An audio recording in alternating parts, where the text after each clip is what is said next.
Bonjour, j'ai retrouvé cette archive. C'est la conférence qu'avait tenue le général de Gaulle en 1967, une conférence de presse, et il s'exprime à propos de la guerre des 6 jours. Euh, Vous regarderez, ceux qui veulent se rafraîchir la mémoire sur cette période-là, il y a plein de documentaires qui illustrent cette guerre et les enjeux de cette guerre. Il est intéressant d'écouter le général de Gaulle, et donc j'ai repris un document de l'INA, donc vous verrez, il y a que j'ai mis des photos j'ai séparé le son de la vidéo pour ne pas être pénalisé par les droits d'auteur, parce que l'INA n'accepte pas qu'on diffuse ces documents. L'astuce, c'est de reprendre la bande son et de l'illustrer par des photos. Donc vous pouvez retrouver sur l'INA la conférence totale, mais en l'occurrence, moi je vous ai uniquement sélectionné la partie qui concerne Israël, puisque nous parlons de ce conflit en ce moment, et je trouve que c'est intéressant de recontextualiser la question en voyant déjà à l'époque comment elle était considérée par le général de Gaulle, comment il parle justement du peuple juif, d'Israël, des enjeux, et vous verrez en écoutant, ça prouve que la France avait une position très équilibrée, très équilibrée, position équilibrée qu'elle a perdue, je crois, qu'elle a perdue au fil du temps, par une diplomatie hasardeuse, et également en faisant partie de l'OTAN, d'intégrant l'OTAN, qui a été une grosse erreur de Sarkozy. Elle a perdu son indépendance diplomatique qui pouvait jouer en faveur justement de la paix. C'est une qualité que nous avions, et vous allez écouter le général de Gaulle, cette position qu'il avait à l'époque. Eh bien, aujourd'hui, nous serions heureux d'avoir un président de la République qui épouse une position de ce type-là, qui s'interpose entre les adversaires pour proposer justement une négociation, tout au moins une manière d'entreprendre une paix, puisque de toute façon, dans un conflit, il faut toujours un médiateur. Et la France avait cette intelligence-là, parce qu'elle avait des diplomates intelligents, elle avait des diplomates non seulement intelligents, mais cultivés, avec une épaisseur humaine sans comparaison avec aujourd'hui. Aujourd'hui, nous avons des petits technos cocaïnés qui n'ont aucune vision, aucune profondeur, et c'est foutu, quoi. Notre pays n'a plus du tout ce rôle-là. Mais quand on écoute le général de Gaulle, on voit le gap qu'il y a avec la période actuelle, et notamment la position de la France. Je vous souhaite une bonne écoute et à bientôt. Nous allons passer à l'Orient. Si vous voulez bien, on m'avait posé des questions sur le conflit actuel et je suis prêt à y répondre. En général, la guerre ayant éclaté au Moyen-Orient il y a 6 mois, elle s'est terminée aussitôt, ainsi que l'on sait. Que pensez-vous, mon général, de l'évolution de la situation dans ce secteur du monde depuis juin dernier?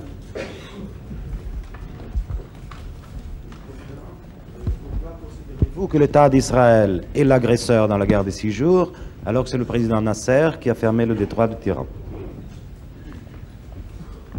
L'établissement entre les 2 guerres mondiales, car il faut en remonter jusque-là, l'établissement d'un foyer sioniste en Palestine,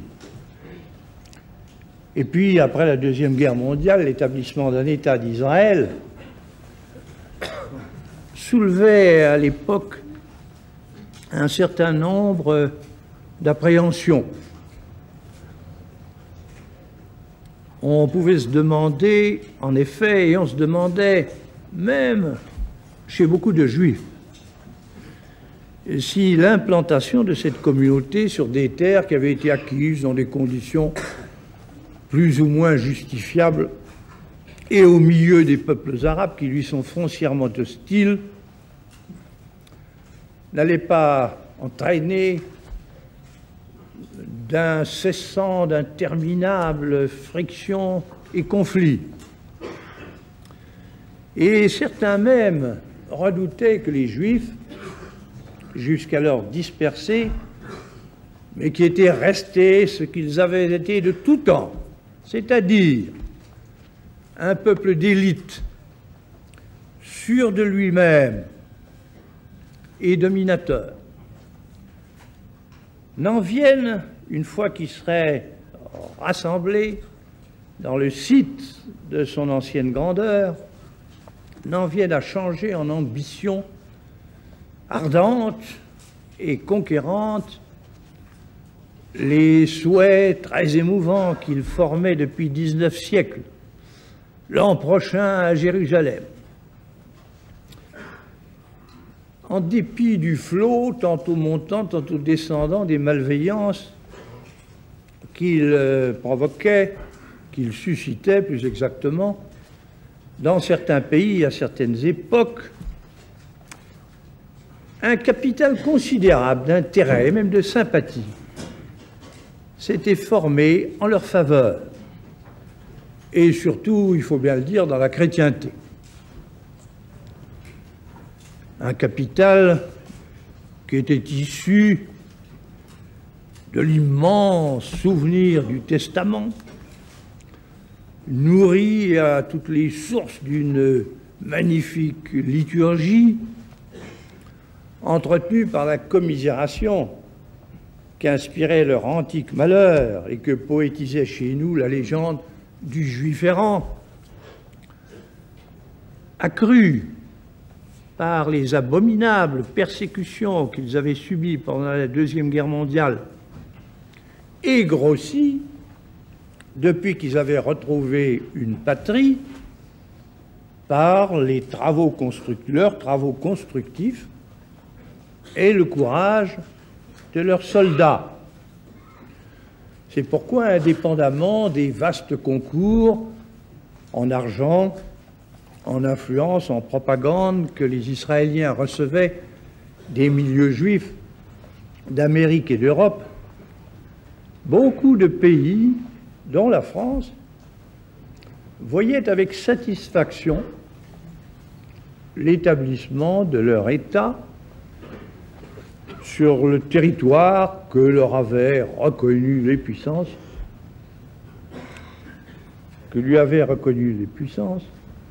tout en désirant qu'ils parviennent, en usant d'un peu de modestie, à trouver avec ses voisins un modus vivendi pacifique. Il faut dire que ces données psychologiques avaient quelque peu changé depuis 1956. À la faveur de l'expédition franco-britannique de Suez, on avait vu apparaître, en effet, un État d'Israël guerrier et résolu à s'agrandir. Et ensuite, l'action qu'il menait pour doubler sa population par l'immigration de nouveaux éléments donnait à penser que le territoire qu'il avait acquis ne lui suffirait pas longtemps et qu'il serait porté, pour l'agrandir, à utiliser toute occasion qui se présenterait. C'est pourquoi d'ailleurs la Ve République s'était dégagée vis-à-vis d'Israël des liens spéciaux et très étroits que le régime précédent avait noués avec cet État. Et la Ve République s'était appliquée, au contraire, à favoriser la détente dans le Moyen-Orient. Bien sûr, nous conservions avec le gouvernement israélien des rapports cordiaux, et même nous lui fournissions pour sa défense éventuelle les armements qu'il demandait d'acheter. Mais en même temps, nous lui prodiguions des avis de modération, notamment à propos des litiges qui concernaient les eaux du Jourdain, ou bien des escarmouches qui opposaient périodiquement les forces des deux côtés. Enfin, nous ne donnions pas notre aval à son installation dans un quartier de Jérusalem dont il s'était emparé, et nous maintenions notre ambassade à Tel Aviv. D'autre part, une fois mis un terme à l'affaire algérienne, nous avions repris, avec les peuples arabes d'Orient, la même politique d'amitié, de coopération qui avait été pendant des siècles celle de la France dans cette partie du monde et dont la raison et le sentiment font qu'elle doit être aujourd'hui une des bases fondamentales de notre action extérieure. Bien entendu, nous ne laissions pas ignorer aux Arabes que pour nous, l'État d'Israël était un fait accompli et que nous n'admettrions pas qu'il fût détruit. De sorte que, tout compris, on pouvait imaginer qu'un jour viendrait où notre pays pourrait aider directement à ce qu'une paix réelle fût conclue et garantie en Orient, pourvu qu'aucun drame nouveau ne vint à le déchirer. Hélas, le drame est venu. Il avait été préparé par une tension très grave et constante qui résultait du sort scandaleux des réfugiés en Jordanie et aussi des menaces de destruction prodiguées contre Israël. Le 22 mai, l'affaire d'Aqaba, fâcheusement créée par l'Égypte, allait offrir un prétexte à ceux qui rêvaient d'en découdre. Pour éviter les hostilités, la France avait, dès le 24 mai, proposé aux trois autres grandes puissances d'interdire, conjointement avec elle, à chacune des deux parties d'entamer le combat. Le 2 juin, le gouvernement français avait officiellement déclaré qu'éventuellement il donnerait tort à quiconque entamerait le premier l'action des armes. Et c'est ce qu'il répétait en toute clarté à tous les États en cause. C'est ce que j'avais moi-même, le 24 mai, déclaré à M. Eban, ministre des Affaires étrangères d'Israël, que je voyais à Paris. Si Israël est attaqué, lui dis-je alors en substance, nous ne le laisserons pas détruire. Mais si vous attaquez, nous condamnerons votre initiative. Certes, malgré l'infériorité numérique de votre population, étant donné que vous êtes beaucoup mieux organisés, beaucoup plus rassemblés, beaucoup mieux armés que les Arabes, je ne doute pas que, le cas échéant, vous remporteriez des succès militaires. Mais ensuite, vous vous trouveriez engagé sur le terrain et au point de vue international, dans des difficultés grandissantes, d'autant plus que la guerre en Orient ne peut pas manquer d'augmenter dans le monde une tension déplorable et d'avoir des conséquences très malencontreuses pour beaucoup de pays, si bien que c'est à vous, devenus des conquérants, qu'on en attribuerait peu à peu les inconvénients. On sait que la voix de la France n'a pas été entendue. Israël ayant attaqué, s'est emparé en 6 jours de combat des objectifs qu'il voulait atteindre. Maintenant, il organise sur les territoires qu'il a pris l'occupation qui ne peut aller sans oppression, répression, expulsion. Et il s'y manifeste contre lui la résistance, qu'à son tour, il qualifie de terrorisme. Il est vrai que les deux belligérants observent pour le moment, d'une manière plus ou moins précaire et irrégulière, le cessez-le-feu prescrit par les Nations Unies, mais il est bien évident que le conflit n'est que suspendu et qu'il ne peut pas avoir de solution sauf par la voie internationale.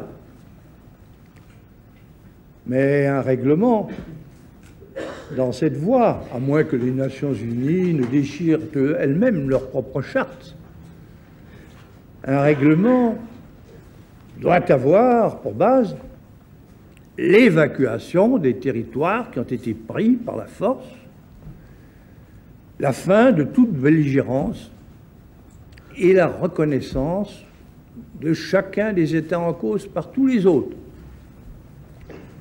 Après quoi, par des décisions des Nations Unies, avec la présence et la garantie de leurs forces, il serait probablement possible d'arrêter le tracé précis des frontières, les conditions de la vie et de la sécurité des deux côtés, le sort des réfugiés et des minorités, et les modalités de la libre navigation pour tous dans le golfe d'Aqaba et dans le canal de Suez.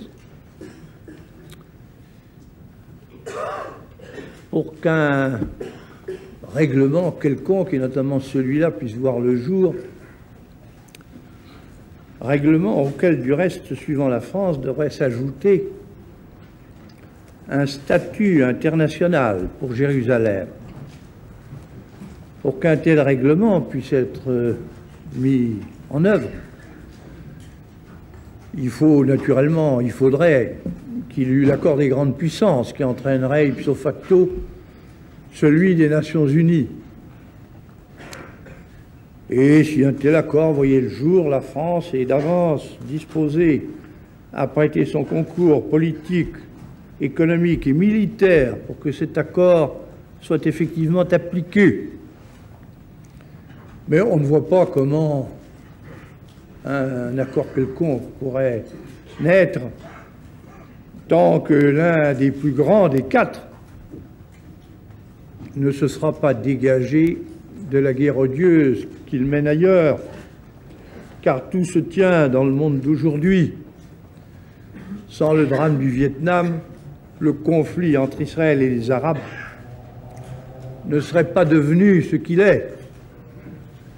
Et si l'Asie du Sud-Est voyait renaître la paix, l'Orient l'aurait bientôt retrouvée à la faveur de la détente générale qui suivrait un pareil événement.